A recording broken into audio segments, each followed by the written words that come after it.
Hey there, Udyr community. Meshalari here. We're going to be going over the Wingborn stance clear. Again, with all these clears, we're going to be showcasing every form. So if we miss out on your favorite clear style, by all means, let us know, and I will go ahead and do my best to try to get that done for you. Now, this clear is going to be done doing fully R, no Q mixed in. For any of you guys who find the QRR clear a little bit unhealthy or even dangerous for you to handle, this clear is very safe, very steady, and I've actually used it to great effect in high elo to still score a decent early game, since I was able to stay on the map much longer while having to rest my health bar, or even if I'm invaded, still being able to recover just nicely. The benefits of this clear are that you get your W stance at level 2, so while you do suffer a little bit on your clear speed, you're much more safer, much at a higher value, and if you do find a duel, you are not trying to figure out which damage stance to do, since all your utility and your damage stances are very clear, and you don't have to really second guess yourself. So with this clear, just like the Q clears, you do not want to go ahead and use your starting bonus auto attacks, as that just really slows down your awakening stance more than anything. You want to go ahead and activate it on your first camp clear, and then rotate from there. So full R is a little bit different from the Q clear. It is a lot slower on the level 1, so if you don't get a level 1 leash, it's going to really feel bad. However, if you don't get a level 1 clear of a leash, don't feel too bad about it. Remember, this form of Udyr has a benefit that the other one does not, and that is that you will make up for the slow speed on AoE camps. I know my health may look a little bit scary right now, but this is just kind of the fact of if you start without a leash on this form of Udyr, it is going to be a slow ride. But the benefit really comes in when you start with your wolf camp or your raptor camp, or in the other case your crud camp, depending on which side you start, as either side is perfectly fine. So in this clear, what we're going to do is we're going to say, you know, hey, I want to go for a full clear. What does that look like, meta? And this is what you're going to do. So with your R, when you max your R, when you have 2 points in R, do not awaken raptor camp. Raptor Camp will handle just nicely by just the natural storm itself. So even though we have our awakening stance ready, we are not going to activate it. As you can see, the camp completely cleared without me. And what we're going to do instead is we're going to go ahead and just double put out our storm just as quickly as possible. And then we're going to just start walking red buff backwards. There we go. So another benefit of this clear is that not only do we get the benefit of being nice and sustained, as you see here, I don't have refillable, so this is just the raw HP. But it's just, you have a lot of flexibility, so you do not need to go into a second point in R when you do. Alright, right here we're going to use our Awakening. And then you're going to walk away. So about 330 for this clear. A little bit slower because, again, the biggest downside for this stance is clear is going to be that level 1 clear where you can't stand stance compared to Q, especially if you're doing it by yourself. So I highly recommend that you make sure you get leashes with this stance so you can start getting on your AoE camps. This stance can start either red buff or blue buff. It really doesn't matter. The biggest difference being that if you start on the red side, make sure you do your blue and romp together at the same time. So, you know, when you get here, you just grab one with the storm, then grab the other one, use this tree line for a reference point, and go ahead and clear both your camps. The major downside being that this stance is a little bit slower on the upkeep, but it has a lot more sustain, so if you're definitely worried about getting invaded early, this is a safe clear for you to go ahead and still get into a good early game. And I generally, if I start with this start, I generally take my Q at level 6, so that way, you know, I still have all 4 abilities ready to go, and that's kind of when I really start seeing those early duels where I really want to take advantage of a Q Awakening. This time we're going to be covering Wild and Claw mixed with the Storm, the Wingborn Storm stance, so we can go ahead and show you what that clear will look like when your primary focus is going to be maxing Q. So we'll be taking multiple points into Q instead of doing the QRR clear, which I will save a full clear of that one instead. This clear will be prioritizing getting the Q, R, and E by level 4 and looking for what opportunities are available to you. Unlike the QRR build, this clear is going to only hit level 3, and if you do go for that full level 4, you want to go clear all your camps, it is going to be slower. However, you will get another point in your Q, which will give you an additional 10% attack speed, a little bit more on hit damage, as well as a little bit more max health damage. So it will make you a better duelist than the QRR build, but you will see we're going to be suffering in the clear speed version, as well as a bit on the health side. So, as I mentioned before, you do not want to do your old Tiger Claw double dot in the beginning. You want to go ahead and just activate it right at the spawn of the camp. Just like the Wild and Claw clear. We're going to walk it back. Again, if you can save your smite, great. But don't be afraid to use your smite on your first camp. Remember, guys, the Udyr is not as strong as he used to be. So, no shame in going ahead and doing that. The great different with this one is that we definitely need to be a bit more mindful of how much we're kiting, trying to lower our damage, because unlike the old one, this stance can really hurt. Now, one of the positive sides is, think of it like this: if you need an idea of meta, what awakening do I use for damage? Think of it like this: if the camp has only 2 mobs, then you want to use Q awakening. If it has more than 3, such as in this case, then you want to go ahead and activate R. So right here you can see I'm going to take another point in Q. I'm going to go for a full clear, and what I'm going to do here is I'm going to actually use the R awakening here to go ahead and deal with the small chickens for me. And then we're going to go ahead and just walk away and let R just kind of take care of it for us. Okay, so with this camp, it starts with a 2, so we're going to go ahead and so it's only 1 mob. We're going to go ahead and just use Q Awakening here. There we go. Beautiful. We're going to go ahead and back it up here. And then we're going to smite this camp. Now here, while the Q would work on this big part, we don't want to do that. If you're going for the best clear you can, what you want to do is this. You want to go ahead and let the Iceborne Storm go ahead and finish off the camp for you. So that way you can be in position. About 3 minutes and 20 seconds. A little bit slow, but we're double Q, ready to fight for the scuttle.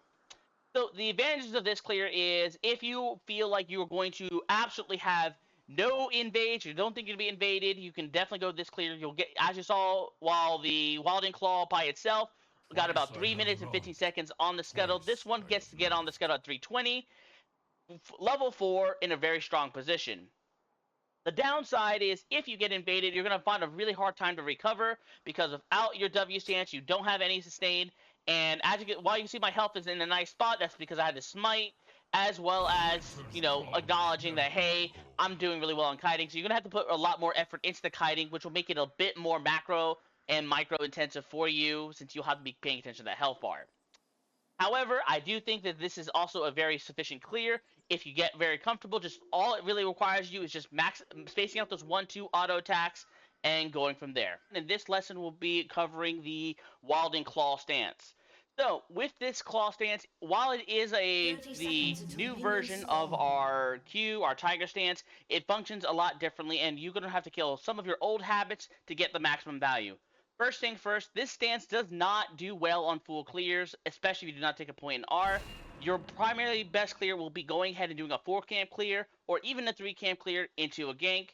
While I will do Raptor camp after red buff to kind of demonstrate how it should be done, we will be skipping it to show you the more optimal clear so you can play aggressively. Minions have spawned. The first thing you want to know is that unlike Tiger stance, you do not want to go ahead and save this Q and then open up another Q, as the amount of attack speed you lose out on and not getting your awakening stance on cooldown as fast as possible will actually lower your DPS instead of increase it. You only get 20 extra damage per enhanced Q. Auto attack, so not worth it. So what you want to go ahead and do is when the camp spawns, you're going to activate Q, get your 2 basic attacks off, walk backwards, and go ahead and smash with your auto attacks as you can. If you don't get a leash, you want to go ahead and smite the blue buff. So what you're going to do is just put it into range where it will die to a smite. Just like that. And then go ahead and start camping up the next camp. Now with this one, if you get to a point where you are not able to go ahead and use Q on cooldown with its awakening, just go ahead and just keep a 1-2 kind of punch going on. As you can see here, primarily that is going to be your new clear is 1-2 punch, 1-2 punch. W stance, you want to go ahead and use those enhanced auto attacks on the small wolves while using your Q enhanced attacks on the big wolves. Once you get your awakening, you're going to go ahead and land both on the big wolf. And then you're going to go right back to your process. Big wolf, little wolf, little wolf, and should burn. If it doesn't burn, then give it one more auto. Right here, we're going to go ahead and skip the raptor camp as suggested. You want to get on the map as soon as possible. 8 seconds means this will give me my awakening, which is ideal. Flop. Flop. And then we're going to back it up. Flop. Get those nice 2 auto attacks. Awakening's up again. And you don't want to use this awakening. The main reason is at 3 minutes, this is about the time where Scuttle's going to start spawning and you can start looking for a more aggressive fight. At this part, you can go ahead and gank either mid, bot, go ahead and pick a 1v1, and you're going to be in the best position to go ahead and take that fight on. If you're able to take that fight, look at this amount of damage you can go ahead and do. Insane amounts of damage. If for any reason you're not able to get a play off, then you go ahead and take on the Scuttle.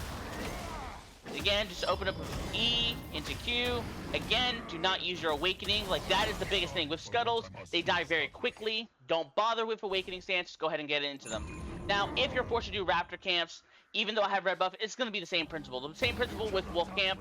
You want to go ahead and use Q on the big one. And then go ahead and use your other stances.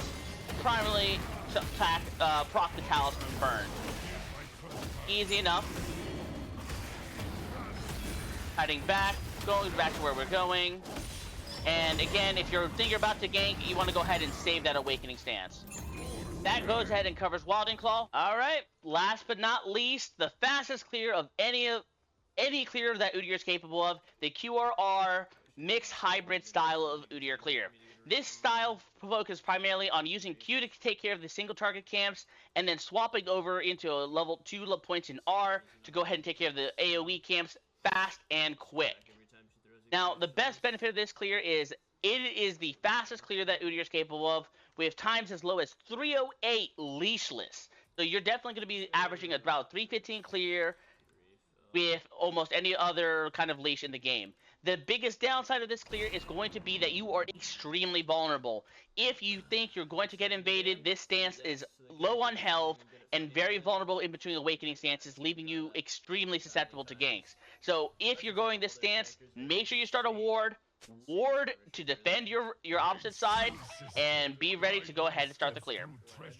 Like other form stance clears, we're going to be skipping that double dot because that double dot is not important to us. It is not something that we will be using quite well, so we're going to be doing what we can to take care of it. So right here, when the camp starts spawning in, we're going to hit Q, then we're going to kite it backwards and work just like the double Q stance clear. Do auto attacks, enhance, awakening, just like that. Beautifully done. Gonna walk it backwards.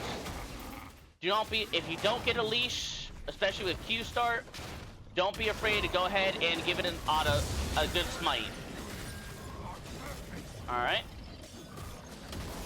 Right here, I see my awakening is about to land, so I'm gonna go ahead and try to get in position for that. And I'm gonna go ahead and just activate it quick.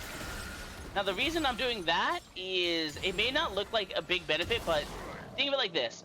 The sooner I get these auto attacks off for awakening, the sooner my next one comes up. And that's kind of what we're thinking right now.